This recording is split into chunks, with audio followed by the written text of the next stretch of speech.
प्रकाश क्या है?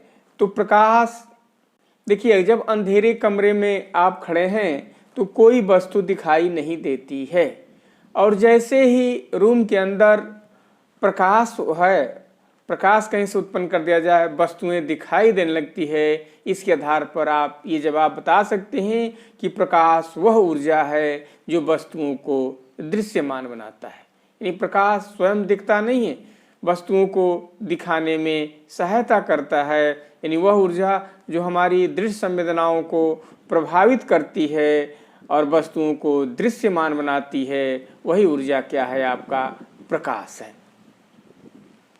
अब प्रकाश को अगर देखा जाए तो प्रकाश वह विद्युत चुंबकीय तरंगों के रूप में एक स्थान से दूसरे स्थान पर गमन करता है। यह इसकी प्रकृति अनुप्रस्थ होती है। जैसे तरंगों के विषय में आप जानते हैं कि जो एक स्थान से दूसरे स्थान तक जो ऊर्जा और संवेग का गमन होता है, उसी को तरंग कहते हैं। एक स्थान से दूसरे स्थान पर ऊर्जा और संवेग, यानी कण अपने स्थान पर हैं और जब ऊर्जा संवेग एक स्थान से दूसरे स्थान पर चली जाती है तो उसी को तरंग कहा जाता है। अब तरंगे दो प्रकार की होती है। एक तरंगे जो किसी माध्यम में ही कंपन करती है, उसको यांत्रिक तरंगे कहते हैं। जैसे ध्वनि क्या है? तो वो यांत्रिक तरंगे हैं, वो किसी माध्यम में ही गमन करता है। लेकिन एक ऐसी तरंगे होती है जो बिना माध्यम के भी एक स्थान से दूसरे स्थान पर चली जाती है, उसी को विद्युत चुंबकीय तरंगे कहते हैं। तो प्रकाश क्या है? वो विद्युत चुंबकीय तरंगे, यानी बिना माध्यम के भी वो गमन कर सकता है। जैसे कि आप जानते हैं कि सूर्य से पृथ्वी के बीच आपको माध्यम भी नहीं है तो भी प्रकाश आपको पृथ्वी पर चला आता है। तो यानी प्रकाश कैसी तरंगे हैं? तो ये विद्युत चुंबकीय तरंगे हैं। और प्रकाश की निर्वात में वेग जो होता है 3 × 10⁸ मीटर प्रति सेकेंड होता है। अन्य माध्यम होगा तो उसमें माध्यम में प्रकाश के वेग आपको घटता है। अब अलग अलग में जैसे आपको कांच में अगर देखा जाएगा तो 2 × 10⁻⁻8 मीटर प्रति सेकेंड रह जाएगा। जल में आपको 2.25 × 10⁸ मीटर प्रति सेकेंड रहेगा। तो भिन्न भिन्न माध्यमों में प्रकाश की चाल अलग अलग होती है। इसका डिस्कशन आगे आपको करना है, ठीक है। इसके बाद प्रकाश जब किसी अपारदर्शी वस्तुओं पर पड़ती है तो अपारदर्शी वस्तुएं प्रकाश को परावर्तन कर देती है, यानी आपको, और परावर्तन कारण से अपारदर्शी वस्तुएं आपको दिखाई देती है। जो पारदर्शी वस्तुएं होती है वो पारदर्शी वस्तुएं प्रकाश को पारगम्य करती है, पार जाने देती है, और उस पारगमन कारण से पारदर्शी वस्तुएं आपको दिखाई देती है। इस प्रकार आपको प्रकाश के संबंध में कुछ विशेष उसमें गुण भी पाए जाते हैं। और किसी तारों का टिमटिमाना हो, किसी द्रव में आंशिक रूप से कोई आपको छड़ डुबो दी जाए तो वो वहाँ से तिरछा दिखाई देना, सिक्कों का तली से ऊपर उठ करके दिखाई देना, ये सब घटना क्या है? इंद्रधनुष का बनना, ये घटना प्रकाश के से संबंधित है और इसका भी इसमें आपको अध्ययन करना है, ठीक ना। तो ये आपका अब प्रकाश की एक स्थान से दूसरे स्थान तक जो गमन का पथ होता है उसी को किरण कहते हैं। क्या कहते हैं? उसको किरण कहा जाता है, गमन पथ को।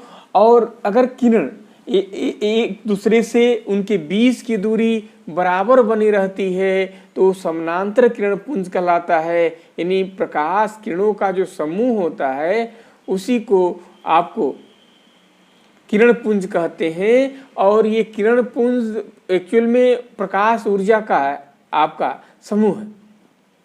अगर इन किरणों के बीच की दूरी बराबर बनी रहती है तो उसे समांतर किरण कहते हैं। यदि किरणों के बीच की दूरी घटती जा रही है अर्थात एक बिंदु पर मिलने की प्रवृत्ति रखती है तो उसको आपको अभिसारी किरण पुंज कहते हैं। और इसके बीच की दूरी अगर बढ़ती है तो वो अपसारी किरण पुंज कहलाती है। तो प्रकाश का परावर्तन क्या है? तो प्रकाश के परावर्तन के मतलब कि जब कोई आपको किसी तल पर किरणें पड़ती है तो वैसे जनरल आपको तल अगर खुरदरा है तो किरणें जो होती इधर उधर फैल जाती है, उसको विसरित परावर्तन कहते हैं। आपका रूम के अंदर जो प्रकाश आता है वो किसी कारण से आता है? विसरित परावर्तन कारण से आता है। लेकिन यहाँ परावर्तन के आशय के मतलब कि जिसमें नियम का पालन हो, जिसको नियमित परावर्तन, तो नियमित परावर्तन हमेशा चिकने तल से होता है। इसलिए यहाँ बताएंगे कि जब प्रकाश किरण किसी चिकने पालिशदार तल पर आपतित होती है तो वहां से टकरा करके और पुनः वापस उसी माध्यम में लौट जाती है। ये घटना ही क्या है? प्रकाश का परावर्तन है।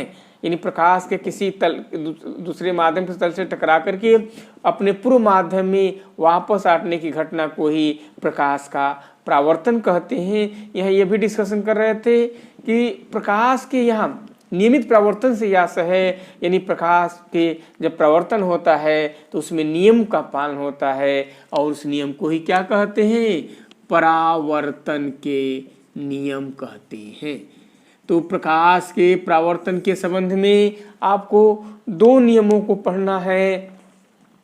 पहला नियम है कि आप जो किरण आप आ रही है वो आपातित किरण है, आपतित किरण है, जो वापस जाते उसको परावर्तित किरण कहते हैं और उसी तल पर लंब डाल दें तो अभिलंब कहते हैं।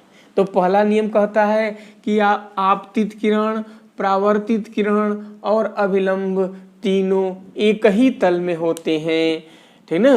तो ये आपको पहला नियम है। और दूसरा नियम कहता है कि आपका आप अभिलंब और आपतन कोण के बीच बना कोण अभिलंब और आपतित किरण के बीच बना कोण आपतन कोण कहलाता है और अभिलंब और परावर्तित किरण के बीच बना कोण परावर्तन कोण कहलाता है। तो आपतन कोण परावर्तन कोण के बराबर होता है। तो प्रकाश के परावर्तन के संबंध में दो नियम क्या है कि आपतित किरण, परावर्तित किरण और अभिलंब तीनों एक ही तल में होते हैं, तथा दूसरा नियम है कि आपतन कोण परावर्तन कोण के बराबर होता है।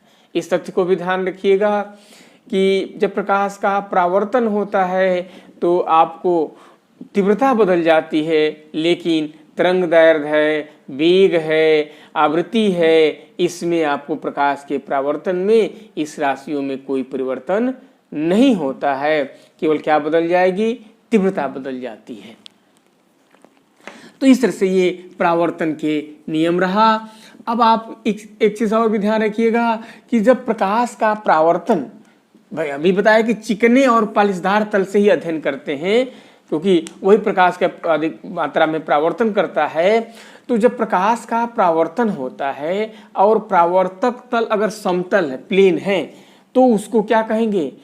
उस परावर्तन को आपको समतल, आपको अगर परावर्तक तल आपको जिसके एक तल पर पालिश कर दिया जाए और एक तल प्रकाश का परावर्तन करता हो और वो परावर्तक तल समतल हो तो उसे समतल दर्पण कहते हैं। क्या कह देंगे? उसको समतल दर्पण कह देते हैं। अब समतल दर्पण से पिछली कक्षाओं में भी पढ़े हैं। तो जो समतल दर्पण से जो प्रतिबिंब आपको प्राप्त होता है वो प्रतिबिंब, यानी प्रतिबिंब क्या है? तो जब देखिए किसी वस्तु से चलने वाली किरणें जब आपको परावर्तन के पश्चात या अपवर्तन के पश्चात किसी बिंदु पर मिलती है या मिलती हुई प्रतीत भी हो रही है, अगर आभास भी हो रहा है, तो उस बिंदु पर वस्तु की दूसरी आकृति प्राप्त होती है जिसे प्रतिबिंब कहा जाता है। अब ये प्रतिबिंब दो प्रकार के होते हैं। यदि अगर किरणें वास्तव में काट रही है, यहाँ वास्तव में मिल रही है, तो वहाँ पर जो प्रतिबिंब प्राप्त होता है वो वास्तविक प्रतिबिंब होते हैं। दो या दो से अधिक किरणें जिस बिंदु पर मिलती है तो वहाँ पर जो प्रतिबिंब प्राप्त होता है वो वास्तविक प्रतिबिंब कहते हैं, क्योंकि इस प्रतिबिंब को पर्दे पर लिया जा सकता है। लेकिन जहाँ पर किरणें काटती नहीं है बल्कि काटती हुई प्रतीत होती है, वहाँ से निकलती हुई प्रतीत होती है, तो वहाँ पर जो प्रतिबिंब प्राप्त होता है वो उसके पर्दे पर आप नहीं ले सकते हैं। उसको हम क्या कहते हैं, आभासी प्रतिबिंब कहते हैं। तो आभासी प्रतिबिंब वह प्रतिबिंब होता है जिससे पर्दे पर चित्र तो प्राप्त आभास होता है लेकिन उसे पर्दे पर नहीं लिया जा सकता है, तो वह प्रतिबिंब आभासी प्रतिबिंब होगा। और जिस प्रतिबिंब को पर्दे पर लिया जा सकता है वो क्या होता है, आपका वास्तविक प्रतिबिंब होता है। तो जो समतल दर्पण है, समतल दर्पण से जो प्रतिबिंब बनता है वो आपको दर्पण के सामने जितनी दूरी पर वस्तु रखी जाती है उतनी दूरी पर पीछे बनता है। पीछे तो किरणें जाएगी नहीं, काटती हुई किरण प्रतीत होगी, इसलिए वो क्या होगा, आभासी होता है, सीधा होता है और उतनी दूरी पर बनता है जितनी दूरी पर वस्तु आपको दर्पण के आगे रखी गई है। लंबाई भी अगर देखा जाए तो लंबाई भी उसकी वस्तु की लंबाई के बराबर ही बनेगा, माने आकृति वस्तु की आकृति के बराबर ही बनती है। तो इस प्रकार आपको ये समतल दर्पण से ध्यान रखना है कि समतल दर्पण से इस तरह से आपको प्रतिबिंब के विषय में। लेकिन अब एक चीज यहाँ लंबाई के विषय में चर्चा किए तो ये मनुष्य को अपनी पूरी लंबाई का प्रतिबिंब देखने के लिए कम से कम दर्पण की लंबाई जो होगी वो आपको आधे के बराबर होगी, तभी मनुष्य अपने पूरे प्रतिबिंब को, शरीर के प्रतिबिंब को वो देख सकता है। तो आपने समतल दर्पण के विषय में विशेषता पढ़ा कि कैसा प्रतिबिंब बनता है, तो इससे आभासी, सीधा और उतनी दूरी पर प्रतिबिंब बनता है जितनी दूरी पर वस्तु आपको रखी जाती है, ठीक ना। तो ये आपको समतल दर्पण के विषय